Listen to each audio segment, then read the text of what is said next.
আসসালামু আলাইকুম। Gadget and park Jamuna future park ব্রাঞ্চে দুটা নাথিং ফোন নিয়ে আসছি। দুটাই হচ্ছে নাথিং টু, একটা ব্ল্যাক এবং একটা হচ্ছে হোয়াইট কালার। জি, এটা হচ্ছে নাথিং এর ব্ল্যাক কালারটা। এটা হচ্ছে 256 জিবি। নাথিং ফোনের কন্ডিশন কিন্তু একদমই ফ্রেশ। আমাদের কাছে যে ডিভাইসটা আছে এটা 100% ফ্রেশ কন্ডিশন। কোনো স্ক্র্যাচ বা ডেন্ট কিছু নাই।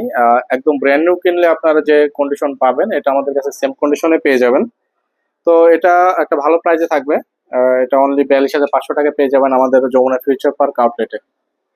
এটা হচ্ছে নাথিং ফোন টু এর হোয়াইট কালারটা। এটা হচ্ছে 512 জিবি, একদমই ফ্রেশ কন্ডিশন। ইনটেক কিনলে আপনারা যে কন্ডিশনের ফোন পাবেন এটাও একদমই সেম। এটা আমরা দেশের বাইরে থেকে নিয়ে আসছি, বক্সটা আনতে পারি নাই দুইটা ফোনেরই। তো দুইটা ফোনই 100% ফ্রেশ কন্ডিশন। নাথিং ফোনে কিন্তু খুবই পাওয়ারফুল প্রসেসর, স্ন্যাপড্রাগনের 8 Gen 1 দেওয়া। এছাড়াও ক্যামেরা, ডিসপ্লে সবকিছুই নাথিং লাভার যারা আছেন তারা জানেন যে ফোনটা পারফরমেন্স কিরকম। তো যারা নিতে চাচ্ছেন আমাদের যমুনা ফিউচার পার্কে